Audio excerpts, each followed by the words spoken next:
I always knew I was one of the lucky ones. Born into privilege, I inherited not just wealth but the legacy of a business empire built over 3 generations. At 36, I was running a chain of high-end resorts that spanned the globe, but my proudest acquisition was my wife, Rachel. Rachel was the embodiment of grace and beauty, her auburn curls cascading like a waterfall, her green eyes sparkling with an almost mischievous light. She swept into my life 5 years ago, and I, enchanted, made the mistake of falling too hard, too fast. From the outside, we were the perfect couple. Our home, a sprawling mansion overlooking the Pacific, hosted lavish galas, attended by the who's who of the business world. Rachel thrived in those settings, dazzling everyone with her charm. But when the last guest left, her warmth would evaporate, leaving me with an unshakable sense of hollowness. Over the years, small doubts began creeping in. Rachel's schedule was often a patchwork of spontaneous spa days, charity work, and mysterious late-night meetings. I dismissed my unease, convincing myself that the woman I loved was simply independent and driven. After all, Rachel often professed her love for me with words so sweet they felt undeniable. But love can be blinding. And Rachel? Rachel was a storm masquerading as calm seas. The first real crack appeared a few months ago. Rachel had been unusually attentive, showering me with affection I hadn't felt in years. She planned elaborate dinners, dressed in outfits that made my heart race, and her whispered, "I love yous," were constant. At first, I was elated, chalking it up to us rekindling the spark. But there was something off about it all. The timing seemed suspicious. My company had just closed a massive deal, one that added another 8 figures to our fortune. Suddenly, Rachel became the doting wife she hadn't been for years. Still, I let myself believe. Love, when it's real, should be selfless, right? That's what I told myself. I began noticing her frequent phone calls, the way her voice softened into a whisper whenever she answered. The laughter that followed was different, too, more carefree, more intimate. Then there were the unexplained outings, her insistence that she needed time for herself, and the sudden shopping sprees, with designer bags that I hadn't approved but always paid for. I wasn't naive. Not entirely. But I wanted to be. She had a way of making me feel guilty for doubting her, of flipping my insecurities against me. Whenever I asked about her time away or her new friends, she'd laugh, brushing it off with, "Don't be silly, baby. You're the only man I'd ever want." And when she pulled me close, her lips brushing against mine, it was so easy to believe her. The turning point came on a rainy Tuesday night. I had been at the office late, finalizing a proposal for a new resort in Dubai. My assistant had already gone home, leaving me to the glow of my computer screen. That's when my phone buzzed, a notification from our shared credit card account. Rachel had just charged a $2,800 bill at a luxury boutique downtown. I stared at the screen, my mind racing. Rachel had told me she was spending the evening with her best friend, Emily. A casual dinner at a modest bistro was the story she'd sold me that morning. I'd even kissed her goodbye at the door. I told myself to stop overthinking. Maybe she'd bought a surprise for me, or perhaps for herself. It wouldn't be the first time. But something gnawed at me. I opened the app to check the details. The transaction was timestamped 8:45 p.m., but Emily had just posted a photo on Instagram, a cheerful selfie from her living room, wine glass in hand, taken at the exact same time. Rachel wasn't with Emily. And she certainly wasn't at some modest bistro. When I got home that night, Rachel was already in bed, feigning sleep. I stood at the doorway for a long time, watching her figure beneath the covers. Her breathing was steady, too steady for someone who had just drifted off. My chest felt tight. For the first time, I didn't see the woman I had fallen in love with, I saw a stranger. The next morning, Rachel was radiant, humming as she poured herself coffee. "You got in late," she said, flashing me a smile. "Work ran over," I replied curtly, pretending to focus on my tablet. I didn't mention the credit card bill or Emily's Instagram post.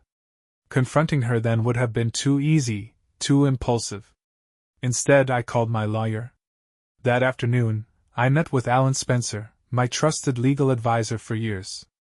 His office was perched high in the city skyline, overlooking the chaos below. When I explained my suspicions, his response was blunt. "You need proof, Nick. Hard evidence. If Rachel's doing what you think she's doing, you'll want to be ready to protect yourself. Your assets. Your reputation." I nodded, though my stomach churned. Proof. It sounded so clinical, so detached, yet I knew Alan was right. This wasn't just about betrayal, it was about survival. I had worked too hard to let Rachel dismantle my life piece by piece. By the end of our meeting, I had hired a private investigator. His name was Rick Donovan, a grizzled, no-nonsense type who looked like he'd seen it all. He assured me that he'd keep things discreet and efficient. "Give me 2 weeks," he said. "If there's something to find, I'll find it." 2 weeks felt like an eternity, but I agreed. Meanwhile, Rachel carried on as if nothing had changed. She planned an extravagant charity event, spent afternoons at the spa, and continued her whispered phone calls. I began paying closer attention. Her perfume lingered a little longer when she came home late. Her mood swings were sharper, shifting from giddy to cold in the blink of an eye. And then there was the receipt I found crumpled in her car, 2 tickets to a luxury spa retreat, dated for the following weekend. She hadn't mentioned a thing.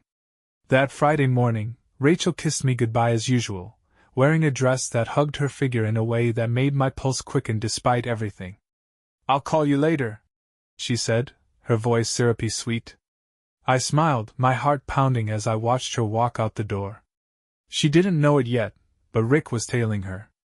It was only a matter of time before I had the truth. It was a quiet Friday evening when Rick called me.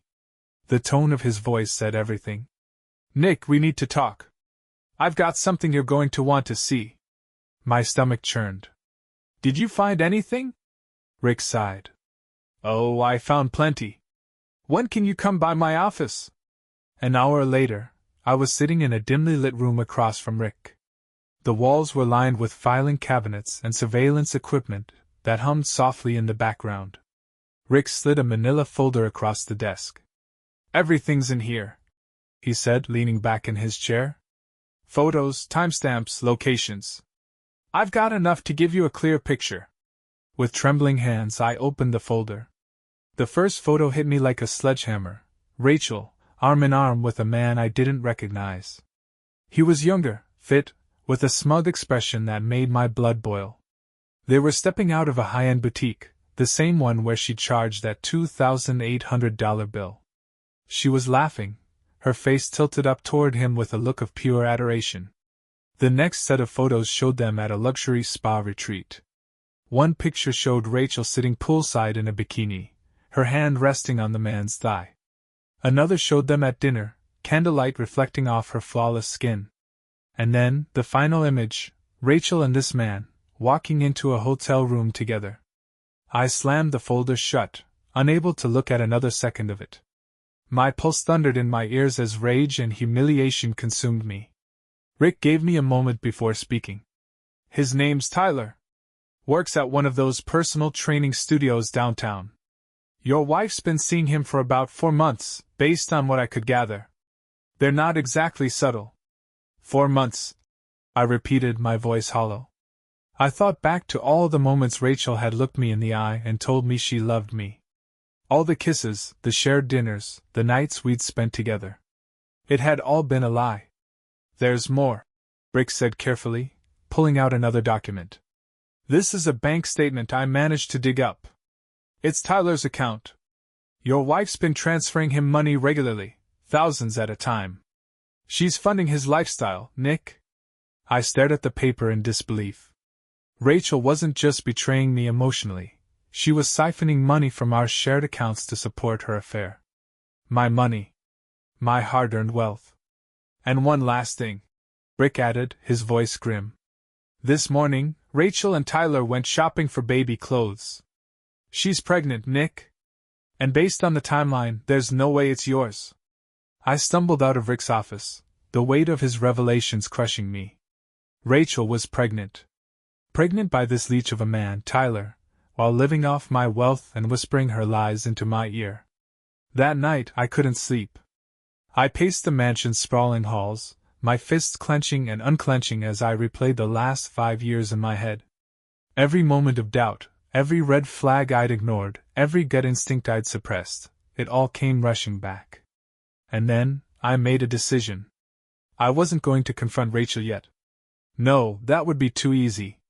Too satisfying for her. She'd likely cry, beg, or worse, turn the tables on me. No, I needed to be smart about this. I needed a plan.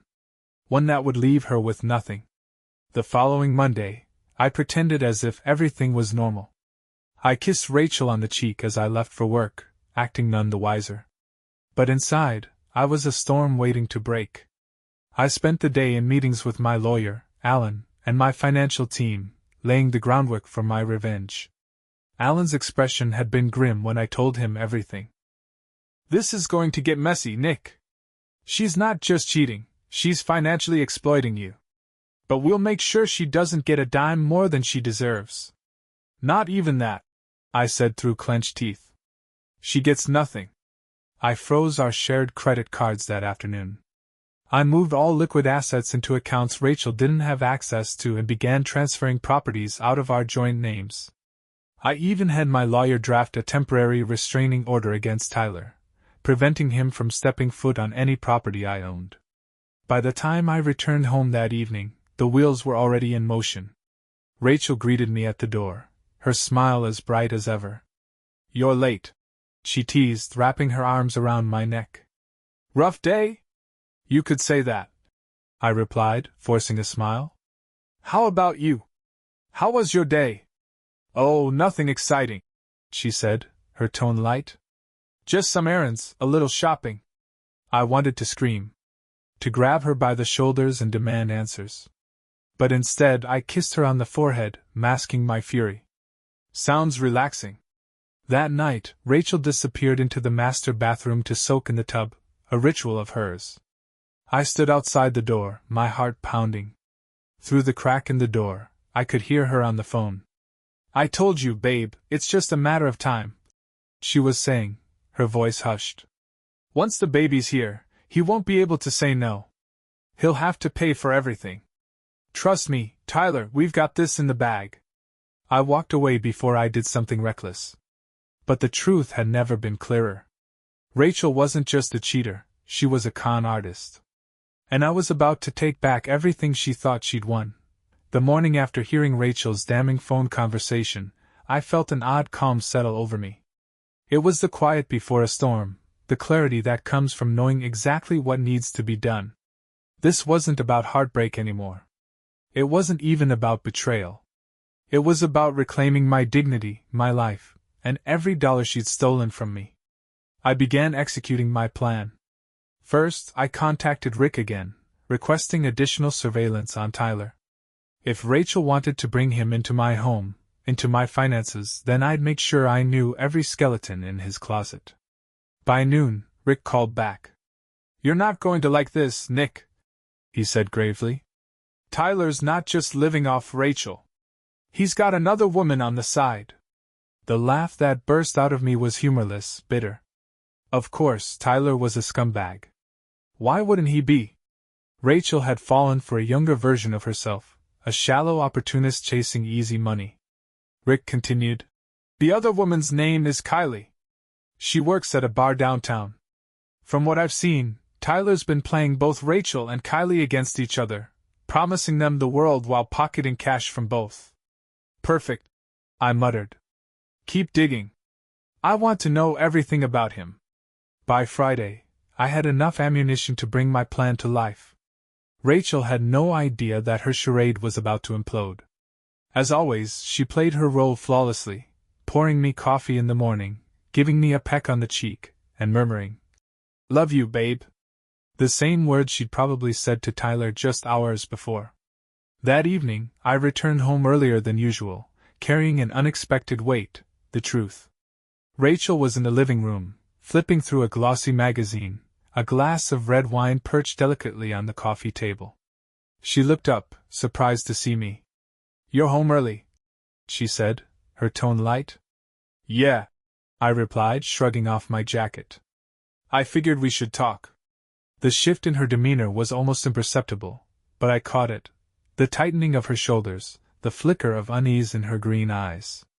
She forced a smile. Talk about what? I sat across from her, my expression unreadable. About you. About Tyler. About the baby. Her wineglass froze halfway to her lips.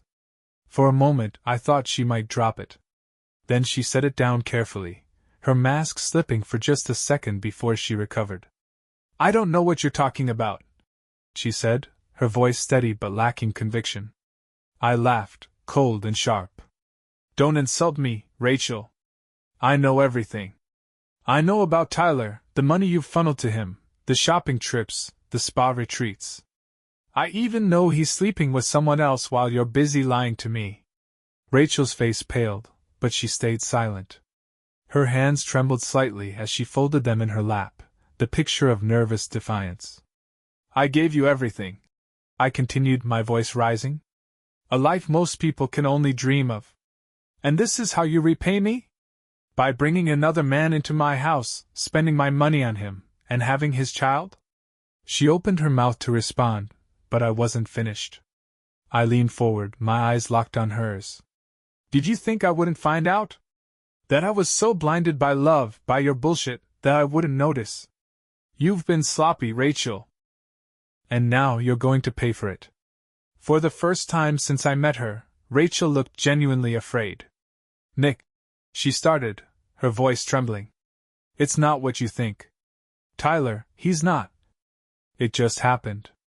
I was lonely, and you were so busy with work and… Don't.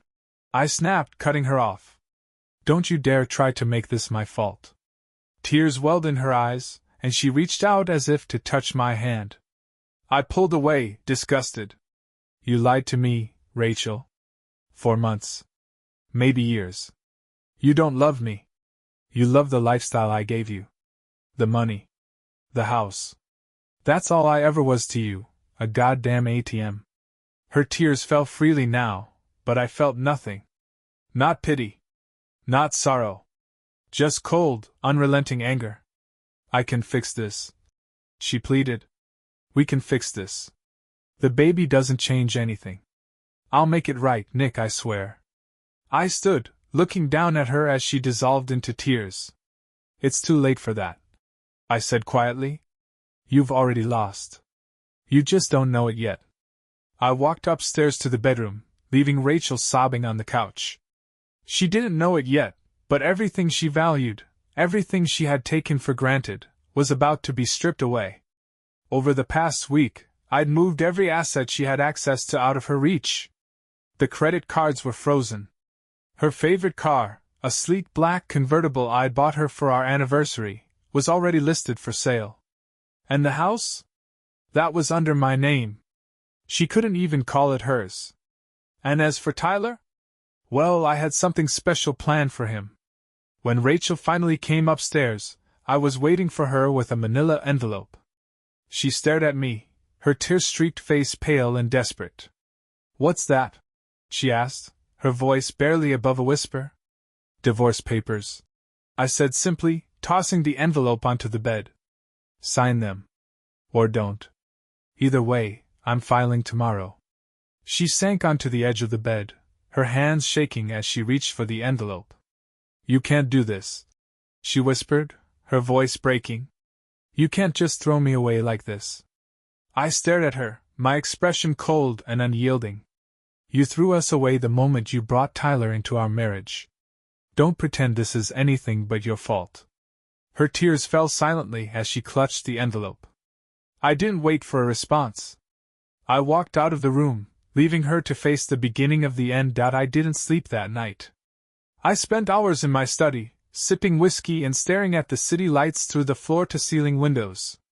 The mansion felt too big, too empty, and every creak of the house reminded me that Rachel was still upstairs. Crying? Plotting? I didn't know, and I didn't care. She had burned every bridge. By dawn, I had made my final preparations. Alan, my lawyer, was already on standby, and the documents were ready to be filed.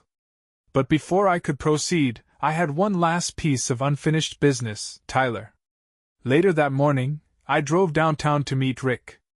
We had agreed to meet in a discreet cafe away from prying eyes. When I arrived, Rick was already there, a sly grin on his face. "I've got something you're going to love," he said, sliding a USB drive across the table. "What's this?" I asked, taking it. "Everything you need to bury that scumbag. Financial records, photos, even videos." Turns out, Tyler's not just a gym rat playing sugar baby, he's been running a small-time hustle on the side. Fraudulent investments, scamming desperate women, the works. And here's the kicker, he's been using Rachel's money to fund some of it. I leaned back, absorbing the weight of his words. My anger simmered beneath the surface, steady and cold. Good.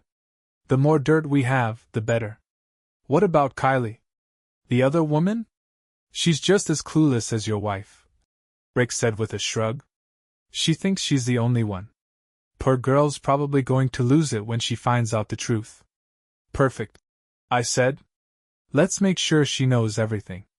Rick raised an eyebrow, but he didn't question me. You got it, boss. By the time I got back home, Rachel was sitting in the living room, looking disheveled. Her hair was pulled back into a messy bun, and her eyes were red and swollen from crying. She'd changed out of her usual designer clothes and into an old hoodie, one of mine, ironically enough. "Nick," she said softly as I entered the room, her voice cracking. "Can we talk?" "About what?" I replied, my tone sharp. "About how you lied to me?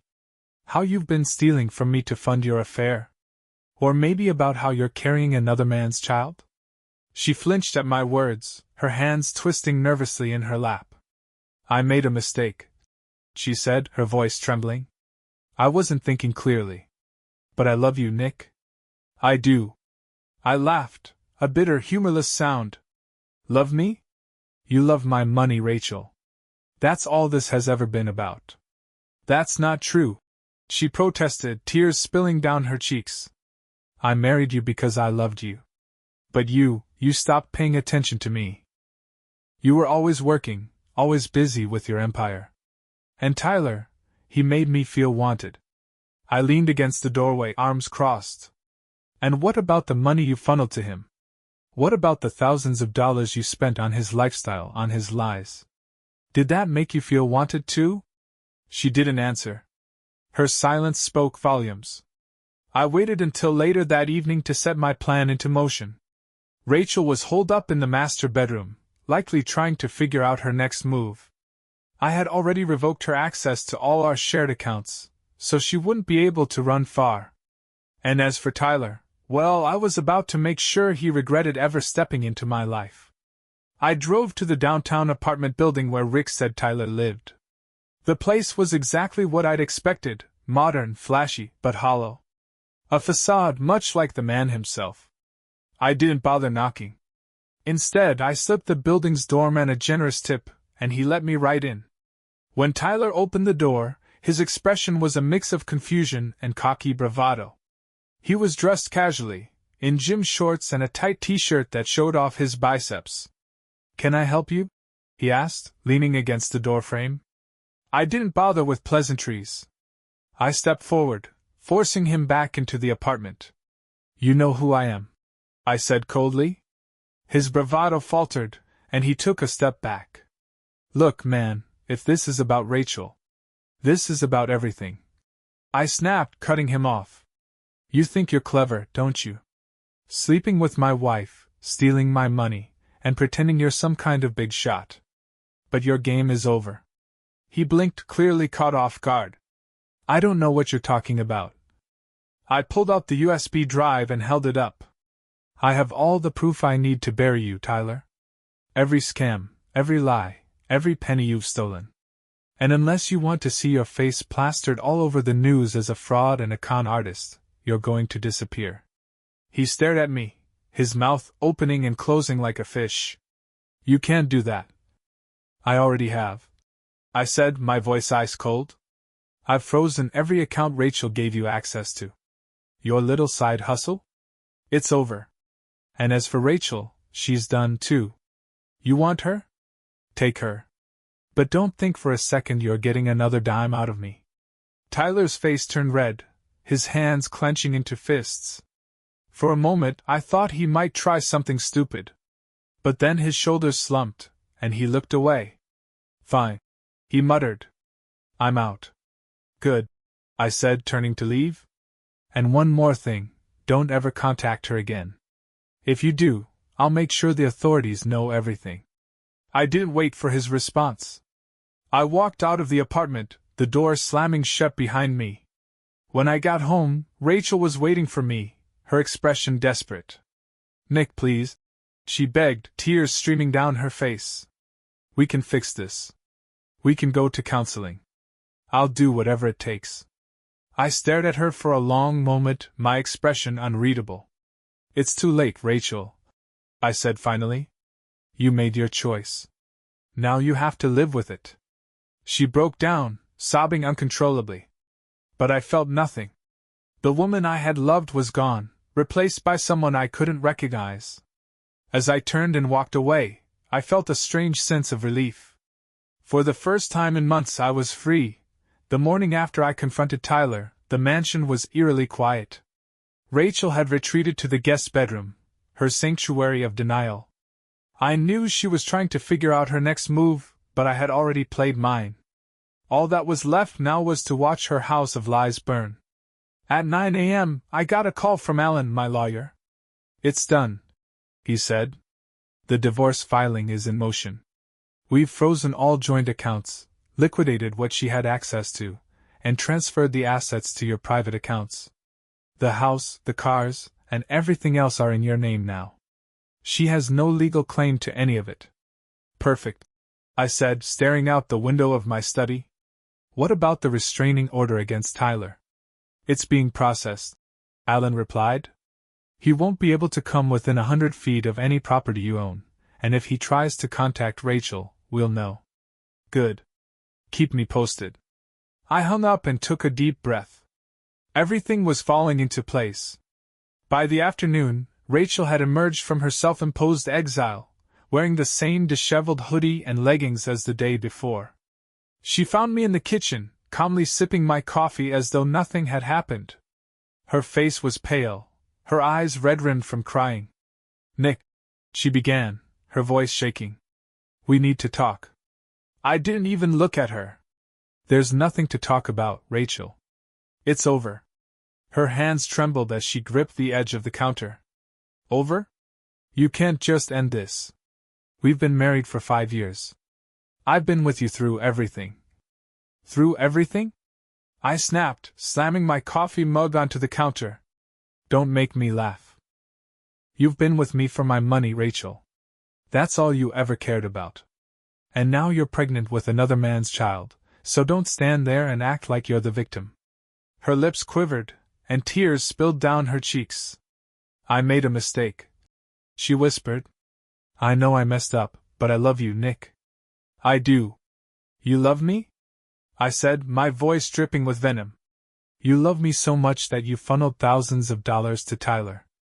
You love me so much that you let him waltz into my life, into my bank accounts, while you lied to my face. That's not love, Rachel. That's greed. She collapsed onto a stool, burying her face in her hands. Please, she sobbed. We can fix this. I'll do whatever it takes. I watched her for a moment, feeling nothing but cold detachment. You're not listening, Rachel. I don't want to fix this. I want you gone. Her head snapped up, panic flooding her expression. Gone? Where am I supposed to go? This is my home too. It was your home, I interrupted. But not anymore. The house is in my name. I've filed for divorce, frozen your access to our accounts, and cut you off financially. You have nothing, Rachel. Her eyes widened in horror. You can't do that. I already have, I said calmly. You wanted Tyler? Go to him. See how far his charm gets you when you're penniless. She sat there, stunned into silence. For the first time, the reality of her situation was beginning to sink in. The next day, the final blow came. Rick had sent me everything he'd gathered on Tyler, his scams, his double life with Kylie, and the bank transfers from Rachel. I didn't hesitate. I sent the entire package to Rachel in an email, with a single subject line: "Here's your Prince Charming." An hour later, I heard the sound of something shattering upstairs. When I walked into the guest bedroom, I found Rachel sitting on the floor, sobbing uncontrollably. Her laptop lay on the bed, the screen still displaying Rick's dossier on Tyler. A broken glass was at her feet, red wine soaking into the carpet. "You knew," she choked out, looking up at me with wild, desperate eyes. "You knew about him. You knew he. Her voice cracked, and she dissolved into tears. "Of course I knew," I said coldly. "Did you think I wouldn't? You've been sloppy, Rachel. And now you've lost everything." She stared at me, her expression a mix of rage and despair. "You're a monster," she hissed. "You think you've won, but you haven't. You'll regret this, Nick. You'll be alone for the rest of your life." "Maybe," I said, turning to leave. "But at least I'll have my dignity. Something you threw away a long time ago." By the end of the week, Rachel had no choice but to leave. She packed what little she had left, clothes, jewelry, a few personal items, and called a cab. As she stood by the front door, her eyes met mine one last time. "You've ruined my life," she said bitterly. "No, Rachel," I replied. "You ruined your own life. I just made sure you couldn't ruin mine." She didn't respond. She simply turned and walked out, the sound of her suitcase wheels echoing down the driveway. A week later, I heard through the grapevine that Tyler had dumped her. The moment he found out she was broke, he vanished without a trace, leaving her stranded and pregnant with no money, no home, and no prospects. Poetic justice, I thought. As for me, I had no regrets.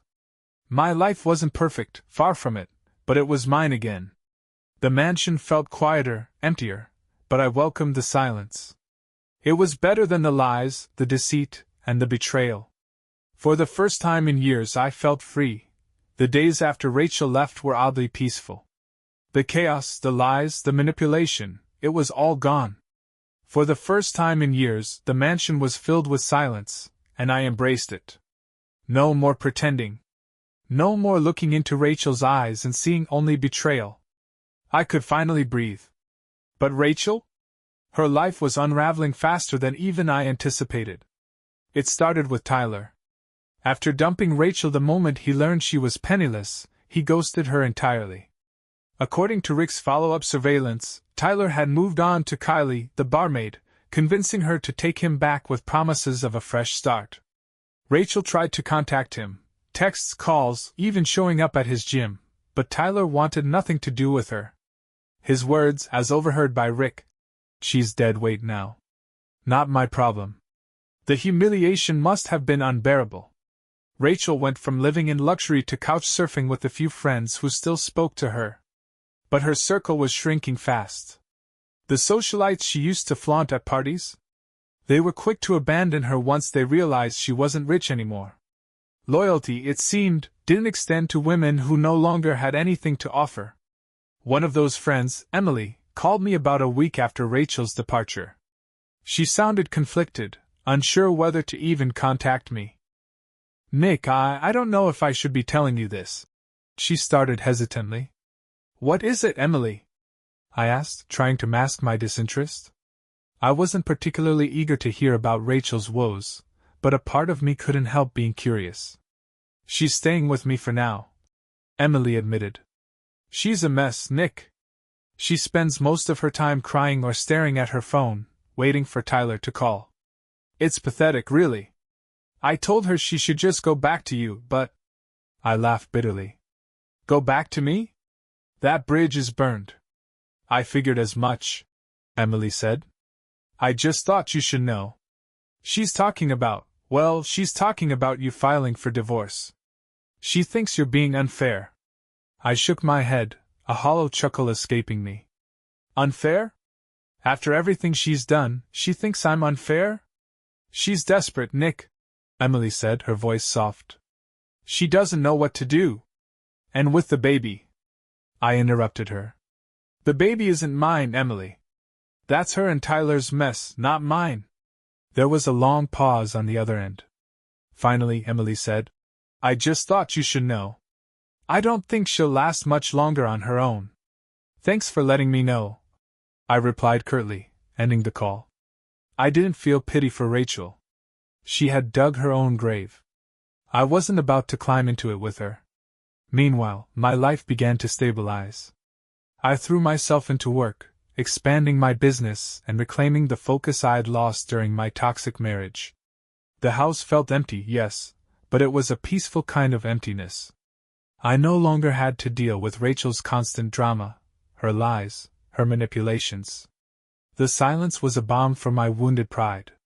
My lawyer, Alan, kept me updated on the divorce proceedings. Rachel's attempts to contest the financial arrangements were laughable at best. The prenup, which I had insisted on before we got married, was ironclad. Rachel had no legal claim to my fortune, the house, or any of my other assets. All she had left was the small trust fund her parents had left her, but even that was dwindling fast.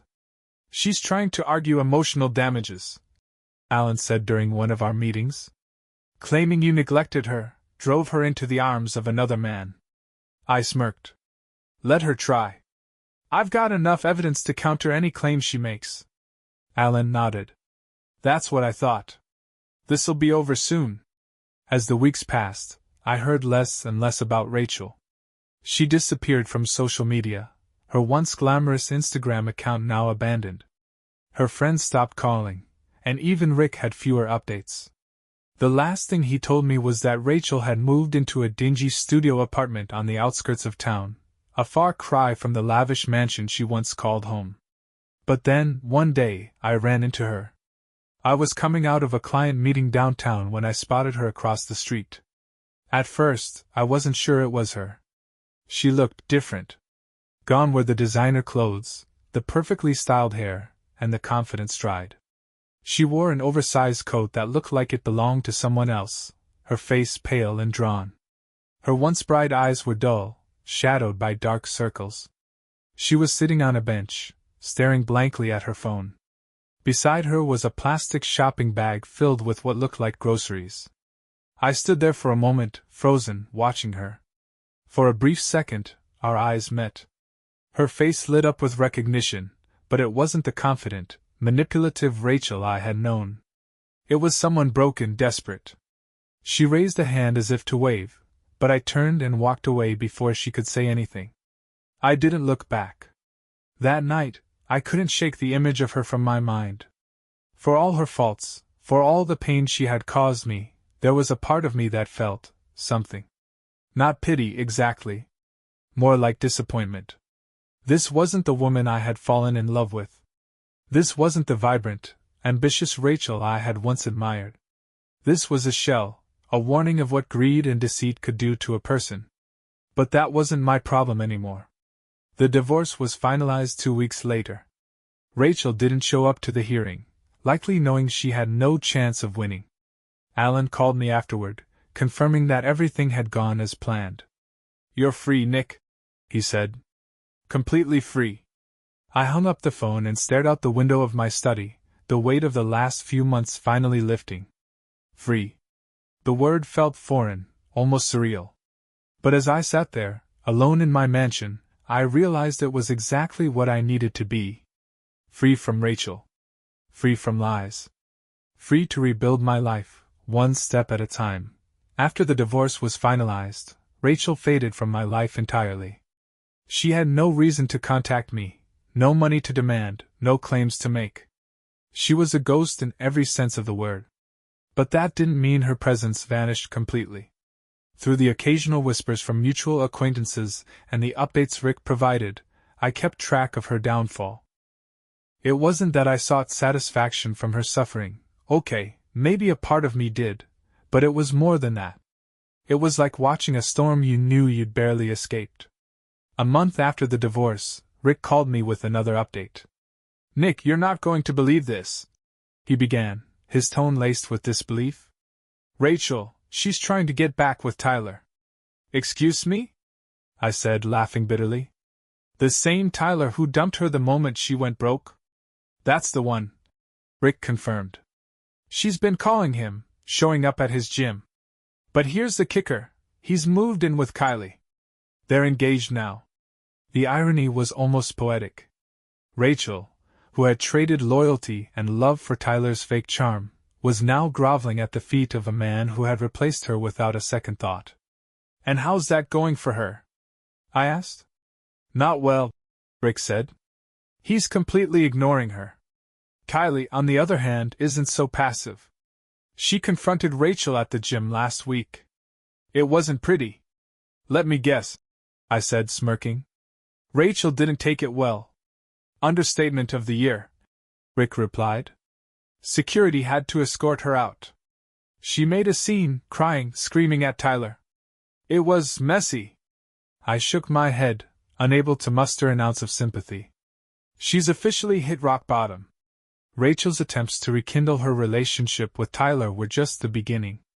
Over the next few weeks, Rick uncovered a string of increasingly desperate actions. She tried applying for credit cards in my name, only to find that her access had been completely revoked. She attempted to crash a high society charity gala, only to be turned away at the door because her name was no longer on the list. Her old friends had distanced themselves, and her new ones wanted nothing to do with her now that she was broke. Even Emily, who had taken Rachel in after she left the mansion, finally had enough. She's exhausting, Nick, Emily told me when she called one evening.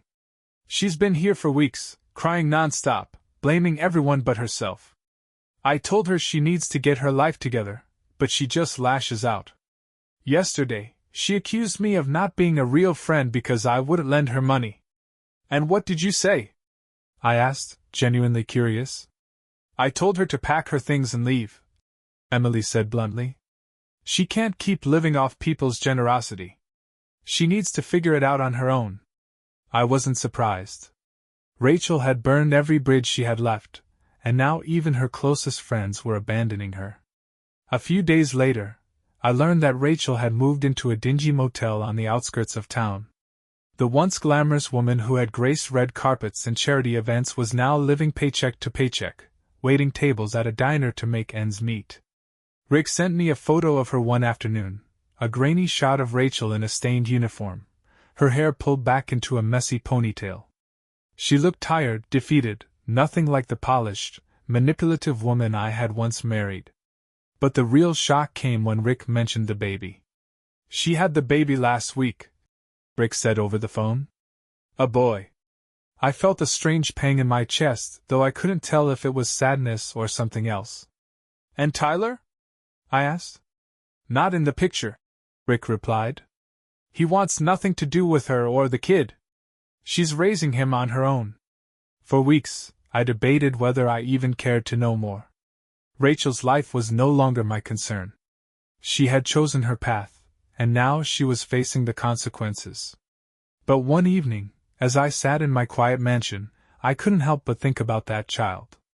An innocent baby born into a world of lies and betrayal, with a mother who had made every wrong choice. I decided to visit the diner where Rachel worked. It wasn't to gloat or confront her. I wasn't even sure what I wanted. Closure, maybe? Or perhaps it was curiosity. Either way, I found myself sitting in a corner booth, waiting for her to notice me. When she did, her reaction was immediate. She froze, the tray in her hand trembling slightly. Her face was pale, and her eyes darted around the room as if searching for an escape. Hi, Rachel, I said, my voice calm but firm. She swallowed hard, then walked over to my table, her steps hesitant. Nick, she said quietly, her voice barely audible. What are you doing here? I wanted to see how you were doing, I said, leaning back in my seat. And to see if you'd learned anything from all of this. Her eyes filled with tears, but I didn't feel sorry for her.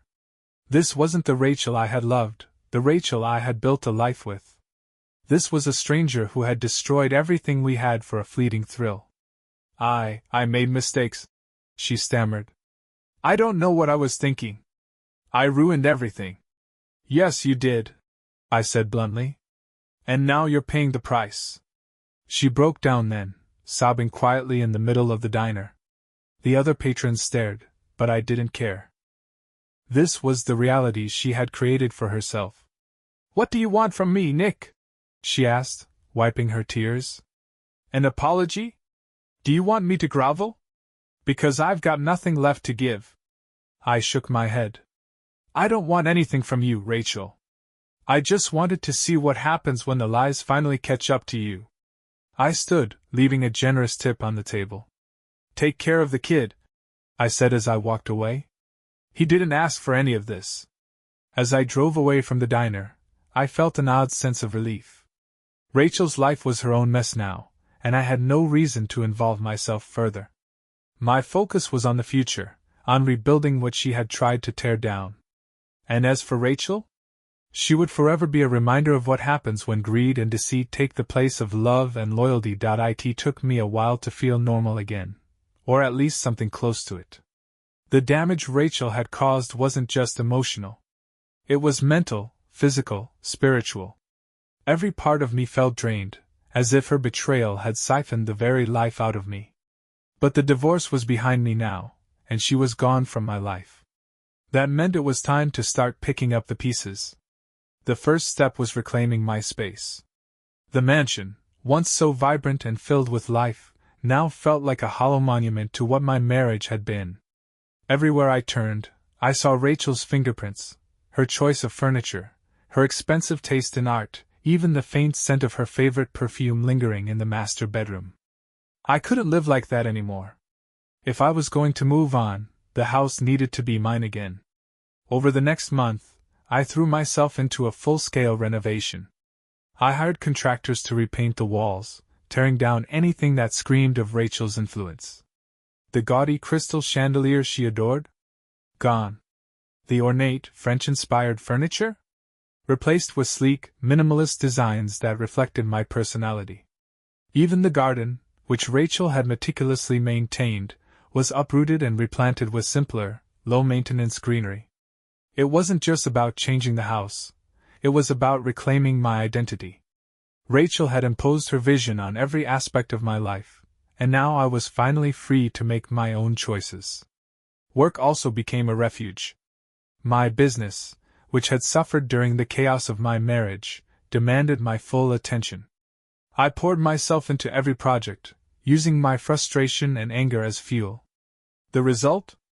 My company flourished. The Dubai resort deal went through without a hitch, and the opening was a massive success. For the first time in years, I felt like I was in control again. Alan, my lawyer, called me a few weeks later with some good news. Nick, I thought you'd like to know, Rachel hasn't filed any appeals or motions against the divorce settlement. She's left it alone. Smart move, I said, leaning back in my chair. She knows she doesn't have a leg to stand on. Exactly, Alan said. You're in the clear now. No loose ends. That phrase, no loose ends, hit me harder than I expected. For so long, my life had been tangled in Rachel's lies, her manipulations, her constant demands. But now, for the first time, I felt like I could breathe again. No loose ends. Just me, my future, and the life I wanted to build.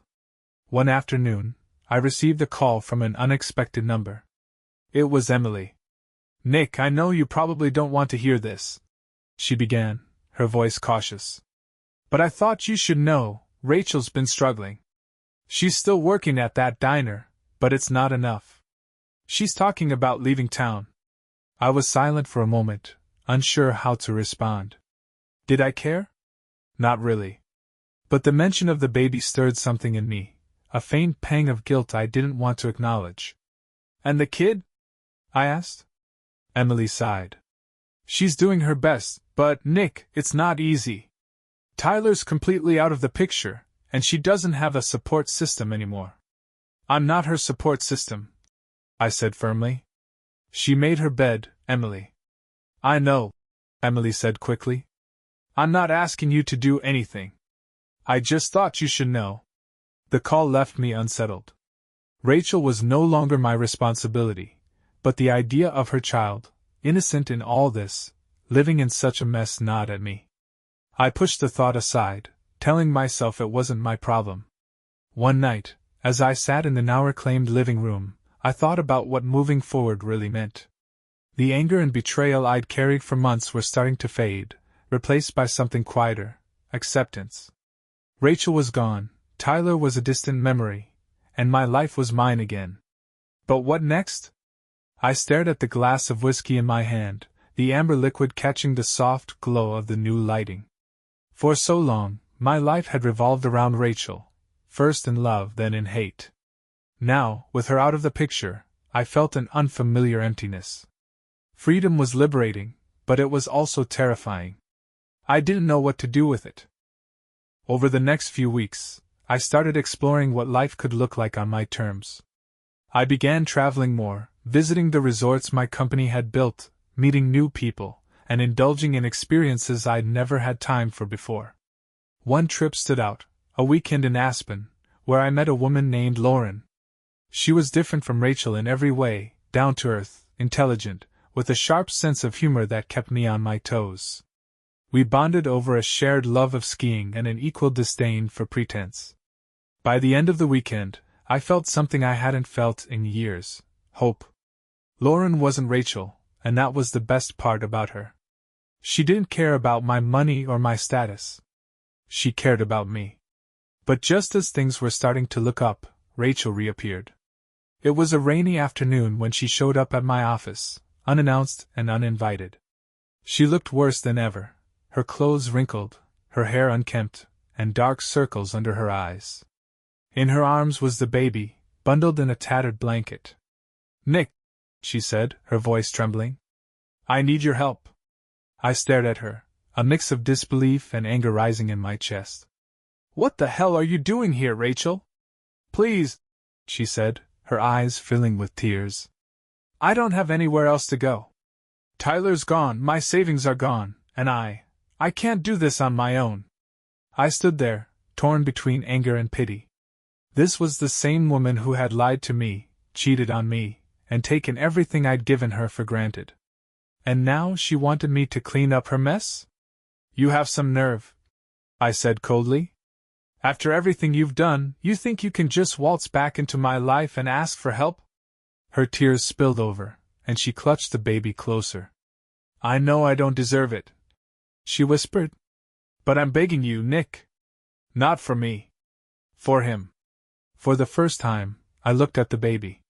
He was tiny, his eyes wide and innocent, completely unaware of the chaos he'd been born into. My chest tightened, and I turned away, unable to look at either of them. Rachel stood in my office doorway, clutching her baby like a lifeline. Her tears, once manipulative weapons, now seemed genuine. But the years of betrayal, the lies, the humiliation, I couldn't forget. I wouldn't forget.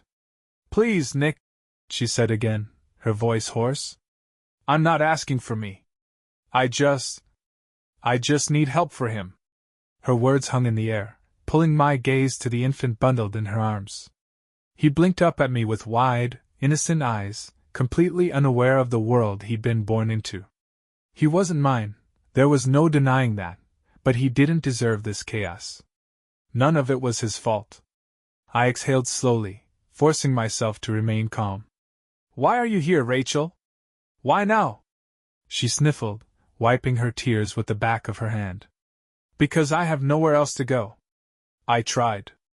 I really did. But Tyler's gone, my savings are gone, and Emily kicked me out. I'm working as much as I can, but it's not enough. I don't have anyone else to turn to." Her voice cracked, and she choked on a sob. "I know I don't deserve your kindness, Nick. After everything I've done, I know that. But he's innocent in all of this. He doesn't deserve to suffer because of my mistakes." I stared at her, my emotions warring inside me. Part of me wanted to throw her out, to slam the door on this chapter of my life once and for all. But the other part, the part of me that had spent years building a life, a family, a sense of responsibility, hesitated. "Do you even realize what you're asking of me?" I said, my voice low and measured. "After everything you did? You think you can just show up here with a sob story and expect me to fix your life? Rachel flinched, her grip on the baby tightening. I don't expect anything, she whispered. I just hoped you'd still have some kindness left. Even if it's not for me. The anger I'd been holding on to for months flared again. Kindness? You mean like the kindness you showed me when you lied? When you slept with another man in the home I built for us? When you funneled my money into his pockets? Her tears flowed freely now, but I didn't care. She deserved every ounce of my rage. I gave you everything, Rachel, I continued, my voice rising. And you threw it all away. You don't get to walk back into my life and ask me to clean up the mess you made. She didn't respond. She just stood there, trembling, as the baby began to fuss in her arms. For a moment, I thought about calling security, having her escorted out of the building. It would have been easy. It would have been satisfying. But then I looked at the child again, this tiny, helpless life caught in the crossfire of Rachel's selfishness. And I hesitated. Sit down, I said finally, gesturing to the chair across from my desk. Rachel blinked, surprised, but she obeyed. She sank into the chair, cradling the baby as if afraid I might take him from her. Here's what's going to happen, I said, my tone cold and detached. I'm not giving you money. I'm not taking you back. But I'll make sure the baby is taken care of. Her eyes widened. What do you mean? I'll set up a trust for him, I explained. Enough to cover his basic needs, food, clothes, medical expenses. But it's not for you, Rachel. It's for him. You won't have access to the money. It'll go directly to his care. Her lip trembled, and she clutched the baby tighter. Thank you, she whispered. Nick, thank you. Don't thank me, I snapped. This isn't for you. And it doesn't mean I forgive you. Over the next week, I followed through on my promise. My lawyer drafted the necessary documents, ensuring that Rachel would have no control over the trust. I set strict conditions. She would have to provide receipts and documentation for any expenses related to the baby. Any misuse of the funds, and the trust would be revoked immediately. Rachel, to her credit, didn't fight the terms. She signed the paperwork without hesitation, her eyes downcast the entire time. When it was done, she stood to leave, the baby still nestled in her arms. Nick, she said softly, pausing at the door. I know you'll never forgive me. And I don't blame you.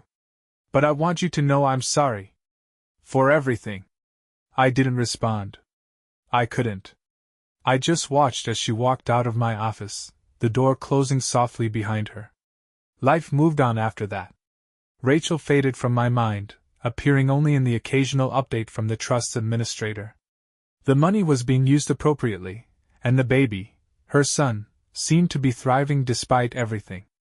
As for me, I focused on rebuilding. The mansion no longer felt empty, it felt like mine. My business continued to grow, and I began traveling more, exploring the world I'd neglected during my marriage. Lauren, the woman I'd met in Aspen, became a steady presence in my life. She was nothing like Rachel, grounded, kind, and uninterested in my wealth. For the first time in years, I felt a glimmer of hope, the possibility of something real.